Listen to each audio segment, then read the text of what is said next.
नमस्कार, मैं हूं पुष्पेंद्र चौधरी और आप देख रहे हैं इंडिया वॉइस छत्तीसगढ़। कौशल्या भूमि में आपका स्वागत है। रुक करते हैं खबरों की ओर। खबर छत्तीसगढ़ के धमतरी और बालोद जिले से है, जहां कांग्रेस के पार्षद मेयर प्रत्याशी का नामांकन रद्द हो गया है, जिसके बाद कांग्रेस एक बार फिर बीजेपी पर हमलावर हो गई है।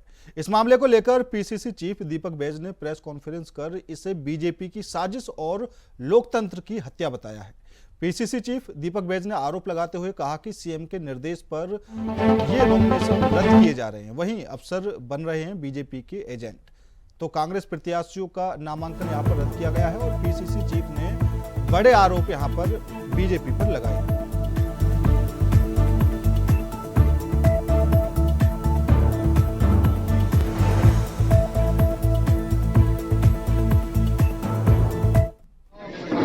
ये बहुत ही दुर्भाग्यपूर्वक ये निर्णय लिया गया है और इसका बहुत ही कठोर निंदा करते हैं।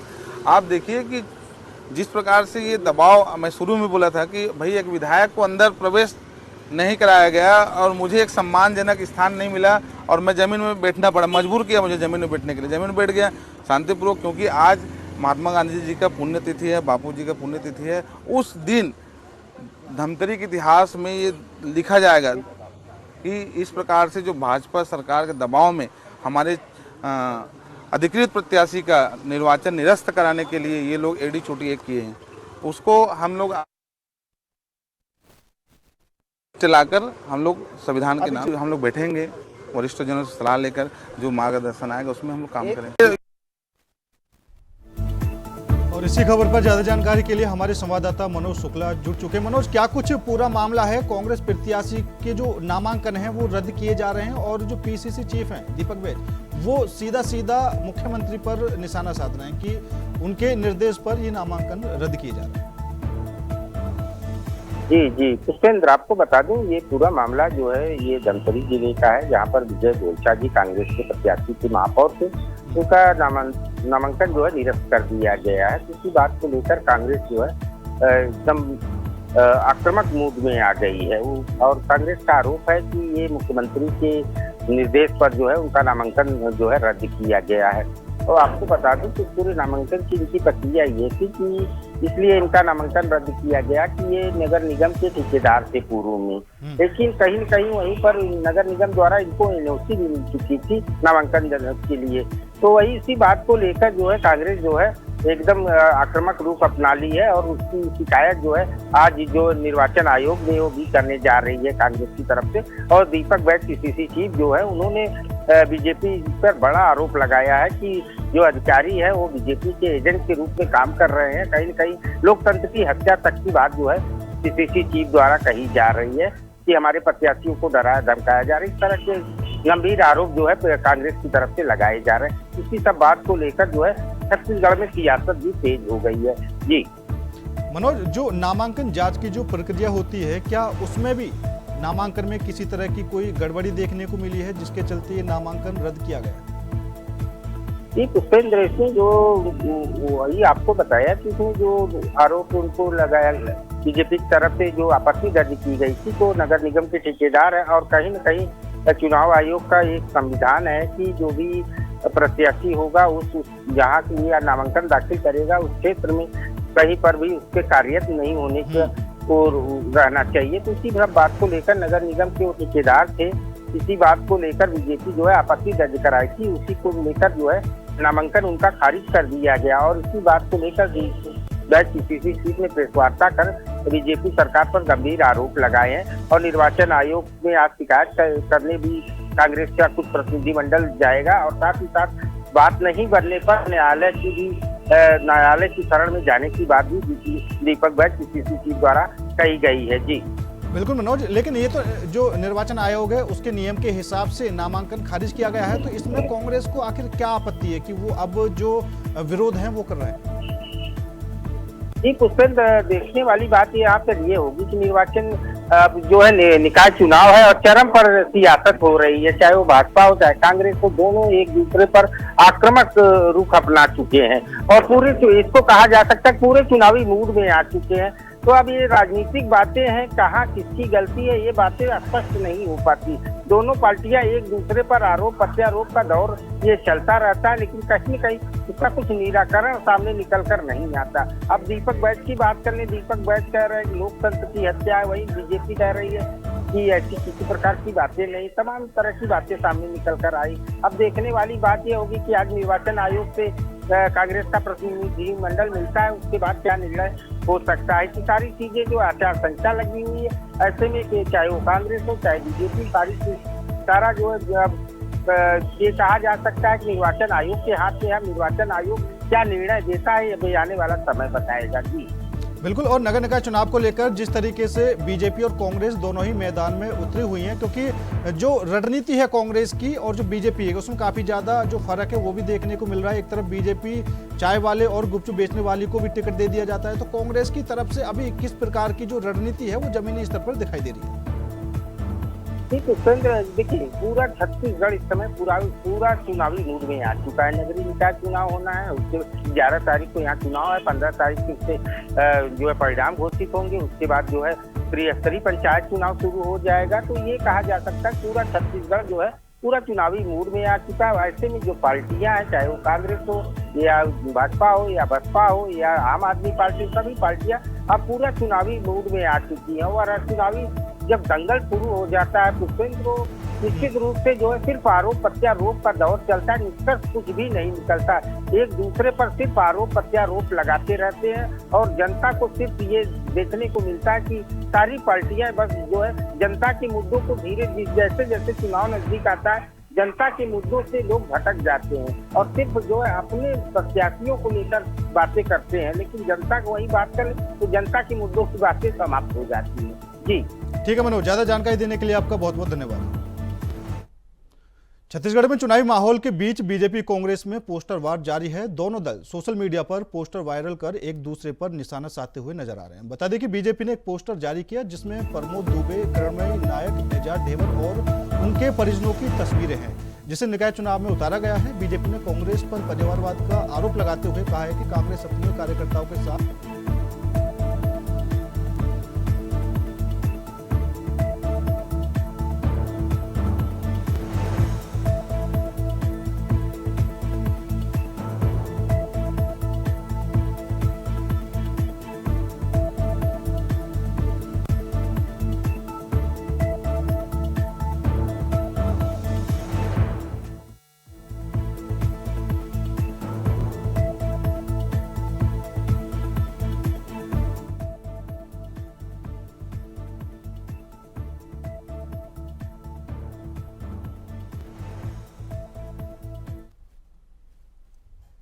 कांग्रेस में केवल परिवारवाद और पैसा चल रहा है।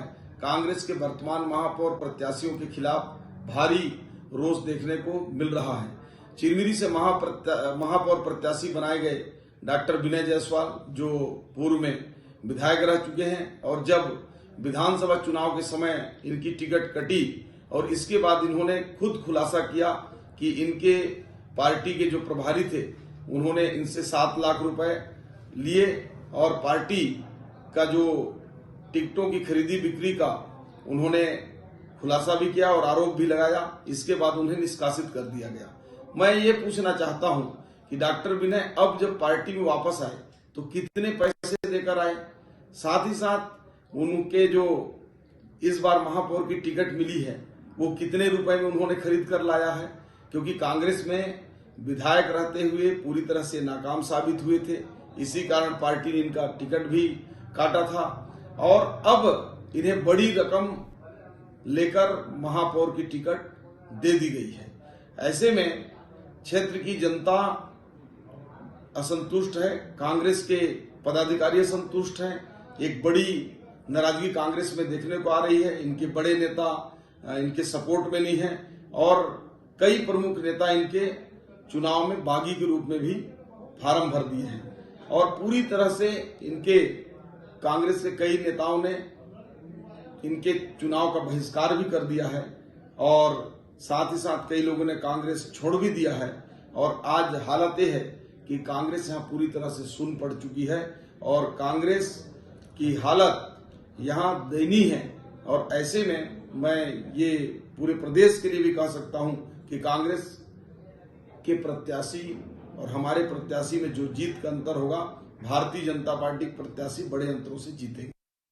इसी खबर पर ज्यादा जानकारी के लिए हमारे संवाददाता मनोज शुक्ला जुड़ चुके हैं। मनोज, क्या कुछ पूरा मामला है? अब बीजेपी और कांग्रेस में पोस्टर वार भी सामने आ गया है, जो निकाय चुनाव को लेकर जिस तरीके की सियासत छत्तीसगढ़ के अंदर देखने को मिल रही है, साफ तौर पर कांग्रेस पर बीजेपी की तरफ से आरोप भी लगाए जा रहे हैं कि जो कांग्रेस के खुद के नेता हैं वो भी बागी के रूप में कांग्रेस के सामने खड़े हैं।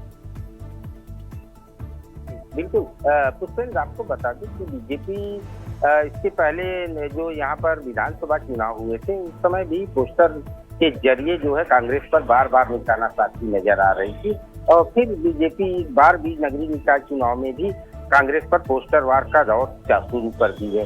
ऐसे में जो है अब बीजेपी ने परिवारवाद को लेकर, पहले भी परिवारवाद को लेकर बीजेपी लगातार कांग्रेस पर निशाना साधती आ रही, वहीं इस बार भी जो है नगरीय निकाय चुनाव में भी परिवारवाद को लेकर जो है कांग्रेस पर निशाना साधी है। बीजेपी का आरोप है कि, आपको बता दूं कि छत्तीसगढ़ की राजधानी रायपुर में एजाज ढेबर जो पूर्व महापौर है वो चुनाव लड़ रहे हैं, उनकी पत्नी भी चुनाव लड़ रही है। उसी बात को लेकर जो है बीजेपी जो है कांग्रेस पर तंज कसते हुए पोस्टर जारी की है। साथ ही साथ वही कांग्रेस की बात कर ले तो कांग्रेस ने भी बीजेपी पर पलटवार करते हुए वादों को लेकर उन पर तंज कसा हुआ बीजेपी पर।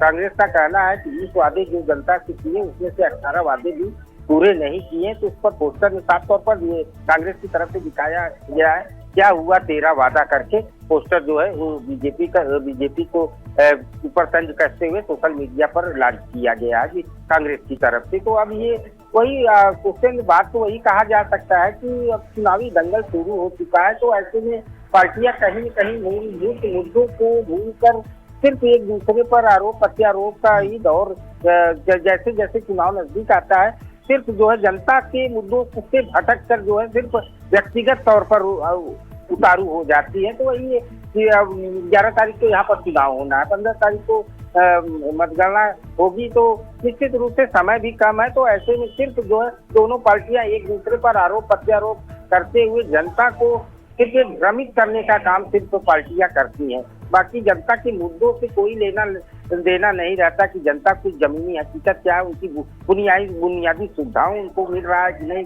इस पर कोई पार्टियां बात नहीं करती। शुरुआती दौर पे शुरू होता है, लेकिन जब चुनाव का आखिरी समय आता है तो जनता के मुद्दों से पार्टियां भटक जाती हैं। इसीलिए ये भी देखा जाता है कि आए दिन मतदान का प्रतिशत भी धीरे धीरे अब देश प्रदेश में कम होता दिखता नजर आ रहा है। जी ठीक है मनोज, ज्यादा जानकारी देने के लिए आपका बहुत बहुत धन्यवाद। बलौदाबाजार नगर पालिका में 2 निर्दलीय वार्ड पार्षदों ने प्रशासन पर जानबूझकर उनका फॉर्म निरस्त करने का आरोप लगाया है और कोर्ट जाकर न्याय की गुहार करने की बात भी कही है। बीजेपी से वार्ड पार्षद का टिकट नहीं मिलने से नाराज घनश्याम भारती ने निर्दलीय उम्मीदवार के रूप में नामांकन दाखिल किया, जो कि समीक्षा स्कूटनी के बाद रिटर्निंग ऑफिसर ने प्रस्तावक के हस्ताक्षर नहीं होने की बात कहते हुए निरस्त कर दिया। जबकि जब नामांकन दाखिल किया गया तो रिटर्निंग ऑफिसर ने आवेदन को देखा और जांच की और इसके बाद रसीद दी गई। वहीं फॉर्म जमा समय समाप्त होने के बाद नाम निर्देशन के दौरान 2 अन्य लोग जिनके नामांकन फॉर्म में गलती थी सुधरवाया गया, पर हमें मौका नहीं दिया गया। यह गलत है, हमें तो यही लग रहा है कि ये बीजेपी के कहने पर किया जा रहा है। वहीं एक अन्य प्रत्याशी पवन कुमार नायक ने भी कहा कि बीजेपी और प्रशासन मिली हुई है, उसके साथ ही ऐसा ही हुआ।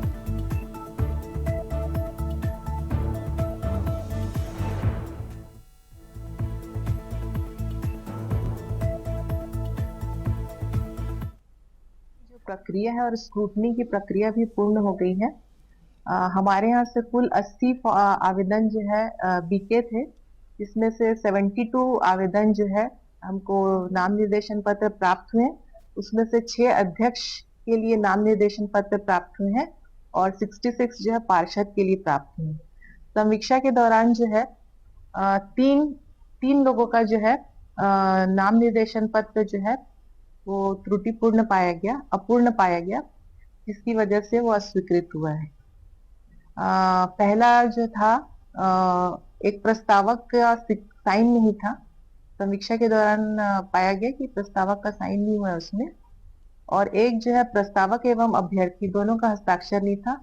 एक में जो है जो प्रस्तावक का जो नाम था और जो उसमें आवेदन में जो नाम था उसमें भिन्नता थी। मतदाता सूची और जो प्रस्तुत आवेदन था नाम निर्देशन पत्र, उसके नाम में भिन्नता थी। तो इस तरह से 3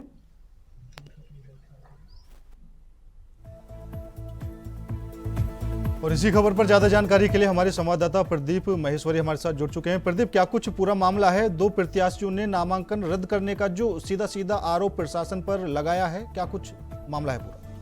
मैं आपको बता दूं कि ये दोनों जो प्रत्याशी हैं, घनश्याम भारती और जो पवन नायक, ये भारतीय जनता पार्टी के पहले बहुत बड़े कार्यकर्ता थे, अच्छे कार्यकर्ता थे। और कार्यकर्ताओं ने जो आरोप लगाया कि हमारे नामांकन को प्रस्तावक का हस्ताक्षर नामांकन रद्द कर दिया गया, तो ये आरोप जिला प्रशासन ने सिरे से खारिज कर दिया। और बताया कि जब फॉर्म जमा किया गया था तो पूरे स्क्रूटनी में आपको बता दिया गया था कि इसे आपके प्रस्तावक में हस्ताक्षर नहीं है, बिना हस्ताक्षर का आपका फॉर्म जमा है। उसके बाद भी इन्होंने ध्यान नहीं दिया और जब लिस्ट में जब नाम आया कि इनका नामांकन रद्द किया जा रहा है, तब ये दौड़ धूप करते हैं और आरोप लगाते हैं, प्रशासन पर आरोप लगाते हैं कि हमको जानबूझकर भारतीय जनता पार्टी के इशारे पर हमारे फॉर्म को रद्द किया गया है। तो उसने जो जिला निर्वाचन अधिकारी है दीप्ति गीते, जो डिप्टी कलेक्टर है, जो यहाँ नगरीय निकाय चुनाव के जो प्रभारी हैं, उन्होंने बताया कि हमारे पास जो स्क्रूटनी किए गए थे उन्होंने पूरा सही तरीके से किया गया, तो उनको अवसर दिया गया था। लेकिन जब समय निकलने के बाद जब आ रहे हैं और इस बात बोल रहे हैं कि आरोप लगा रहे हैं, आरोप बेबुनियाद है, जिसके कारण इनके दोनों फॉर्म का रद्द कर दिया। उन्होंने जो भारतीय जनता पर आरोप लगाया था उनको सारे सिरे से खारिज किए हैं। प्रदीप, तो अब इस पूरे मामले में क्या कुछ आगे की कार्रवाई की जा रही है? क्योंकि जो प्रशासन पर आरोप लगे हैं, तो क्या प्रशासन ने इस बात का संज्ञान लिया है और क्या कुछ आगे की कार्रवाई जारी है? मैं आपको बता दूं कि ये जो चुनाव 30 चुनाव है, यहाँ पर अभी नगरीय निकाय है और पंचायतों के चुनाव में इतनी भीड़ लगी हुई है कि पूरे अधिकारी, कलेक्टर और डिप्टी कलेक्टर इतने व्यस्त हैं कि, और इस तरह का जो आरोप लगेगा तो निश्चित है कि प्रशासन इनके आरोपों पर ध्यान नहीं देगा। इनको सीधा बोलेगा कि आप न्यायालय जाइए, न्यायालय के शरण में जाइए, जहाँ पर आपको उचित न्याय जो होगा प्रशासन उसको आपके आवेदन पर जवाब देगा।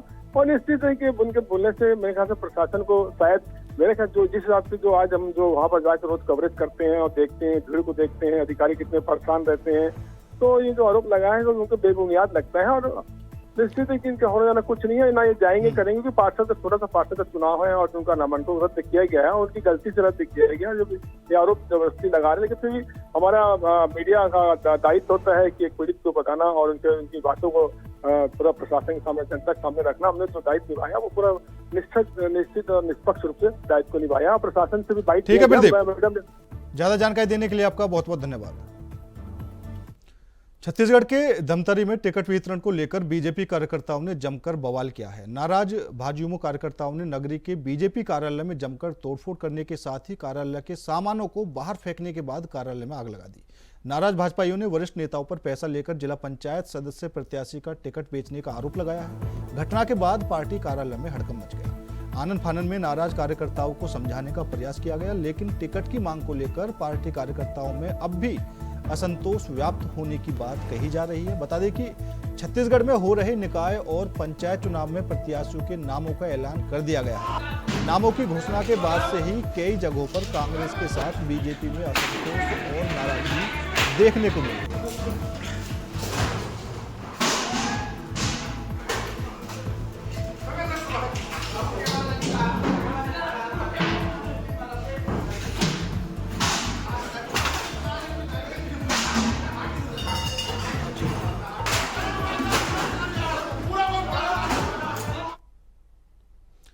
छत्तीसगढ़ सरकार के स्वास्थ्य मंत्री श्याम बिहारी जायसवाल ने कांग्रेस पर जमकर हमला बोला है। बता दें कि उन्होंने चिरमिरी से कांग्रेस के महापौर प्रत्याशी से पूछा है कि इस बार उन्होंने कितने पैसे में महापौर की टिकट खरीदी है। साथ ही स्वास्थ्य मंत्री जायसवाल ने आरोप लगाया कि कांग्रेस में परिवारवाद और पूंजीवाद का बोलबाला है, जिसे लेकर कांग्रेस के जमीनी कार्यकर्ताओं में अंतर्कलह व्याप्त है। इसका बड़ा खमियाजा एक बार फिर कांग्रेस को भुगतना पड़ेगा। आपको बता दें कि छत्तीसगढ़ में निकाय चुनावों को लेकर राजनीति दिन प्रतिदिन गर्माती जा रही है। पहले कोरबा में कांग्रेस के पूर्व मंत्री जयसिंह अग्रवाल ने बीजेपी और सरकार को खुला चैलेंज दिया था। इसके बाद अब सरकार के स्वास्थ्य मंत्री श्याम बिहारी जायसवाल ने कांग्रेस पर परिवारवाद और पूंजीवाद का गंभीर आरोप लगाया।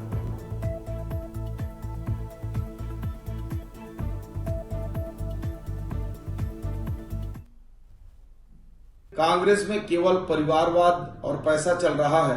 कांग्रेस के वर्तमान महापौर प्रत्याशियों के खिलाफ भारी रोष देखने को मिल रहा है।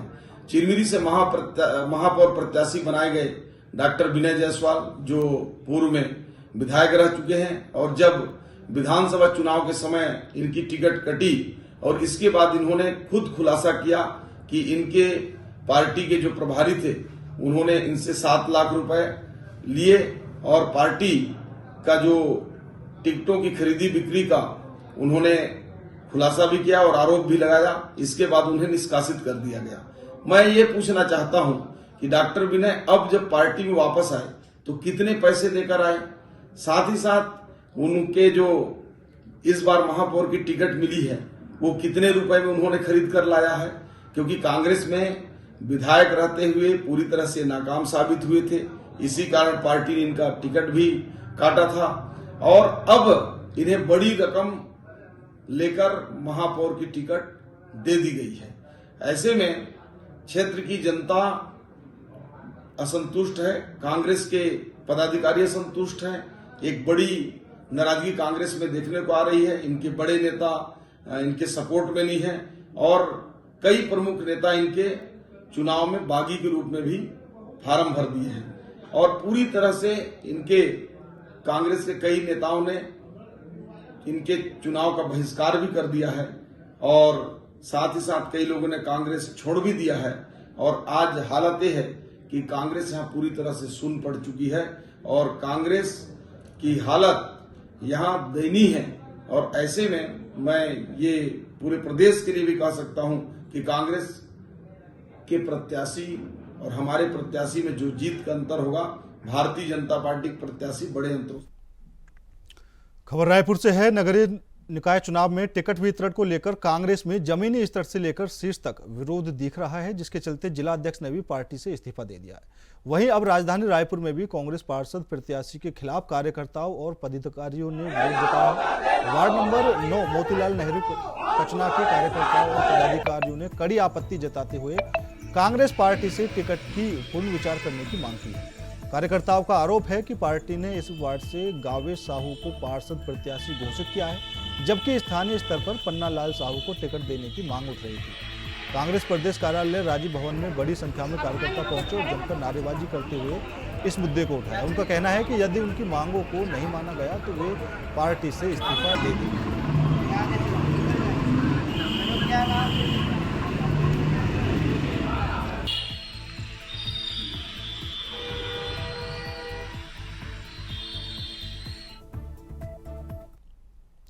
खबर बलौदाबाजार से है, जहां बिटकॉइन कंपनी में इन्वेस्टमेंट के नाम पर 7 लाख की ठगी करने वाले 2 आरोपियों को पुलिस ने गिरफ्तार किया है। बता दें कि पीड़ित प्रदीप केवट और कमल किशोर देवांगन को 2 युवकों ने थाने में रिपोर्ट दर्ज कराई थी। 7 लाख का इन्वेस्टमेंट बिटकॉइन में किया था। समय पूरा होने के बाद रकम नहीं मिली। जब पीड़ितों को अपनी ठगी का एहसास हुआ तब रिपोर्ट थाने में दर्ज कराई, जिसके बाद पुलिस ने आरोपी कटघोरा निवासी लोकेश द्विवेदी और उसके सहयोगी नंद कुमार साहू को गिरफ्तार किया है। बता दें कि आरोपियों ने लोगों से 2 साल में 5 गुना का झांसा देकर 7 लाख रुपए निवेश कराया था।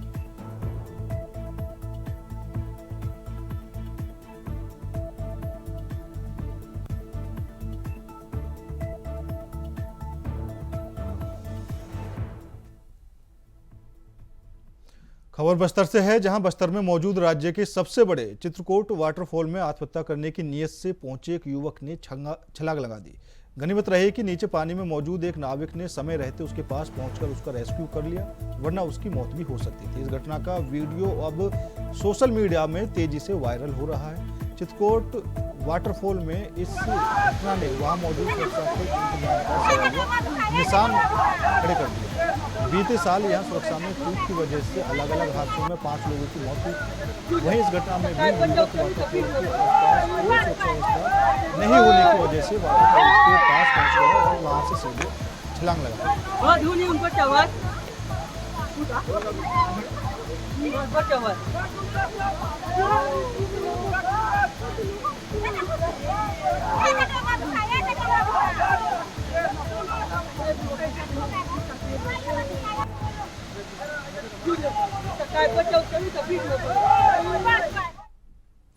राजधानी रायपुर में एक बार फिर से गोमांस बिक्री का मामला सामने आया है। पुलिस ने शहर के नॉर्थ ईस्ट फूड कार्ट नामक किराना दुकान में छापेमारी कर बीफ करी के सैकड़ों डब्बे जब्त किए हैं। यह मामला तेलीबांधा थाना क्षेत्र का है। बता दें कि बजरंग दल ने नॉर्थ ईस्ट फूड कार्ट में गोमांस बिक्री की शिकायत पुलिस से की थी। शिकायत के बाद पर तेलीबांधा थाना पुलिस ने दुकान में दबिश दी। इस दौरान पुलिस ने दुकान में बीफ करी के पैकेट सैकड़ों जब्त कर लिया और सभी के परीक्षण के लिए भेज दिया है।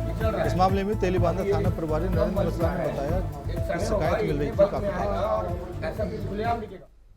रायपुर में ईडी ने पूर्व आबकारी मंत्री कवासी लखमा के बेटे हरीश लखमा से पूछताछ की है। शराब घोटाले में हरीश लखमा से पूछताछ की गई। दस्तावेज लेकर ईडी दफ्तर हरीश लखमा पहुंचे और पूर्व नगर पंचायत अध्यक्ष राजू साहू से भी पूछताछ की गई है। पूर्व नगर पंचायत अध्यक्ष साहू के घर ईडी को छापे में डायरी मिली थी। रायपुर में डिप्टी सीएम अरुण साहब ने निकाय चुनाव की रणनीति बनाने को लेकर रायपुर निवास में मंत्रियों के साथ बैठक की है। बैठक के बाद मीडिया से कई मुद्दों पर चर्चा की। डिप्टी सीएम ने कहा कि रायपुर में अवैध तरीके से निवासरत लोगों के चलते कानून व्यवस्था बिगड़ने की स्थिति निर्मित हो रही है। प्रदेश में अन्य प्रकार की समस्या इनके कारण होती है। देखिए, ये कांग्रेस पार्टी का रटा रटाया आरोप है। बांग्लादेशी और रोहिंग्याओं के खिलाफ कार्रवाई लंबे समय से चल रही है। हर चीज को चुनाव के साथ जोड़ के देखना ये कांग्रेस पार्टी की आदत है। वास्तविकता ये है कि ये कानून व्यवस्था का मामला है, राज्य की सुरक्षा का मामला है, आम लोगों के सुरक्षा का मामला है और इसलिए प्रशासन इस तरह की कार्रवाई कर रही है। जो बांग्लादेशी लोग हैं, जो रोहिंग्या हैं, यदि यहाँ रह रहे हैं तो निश्चित रूप से उन पर कार्रवाई कानून सम्मत होगी। पूरे प्रदेश में भी फैलेगा सर? हाँ, निश्चित रूप से पूरे प्रदेश में जहाँ पर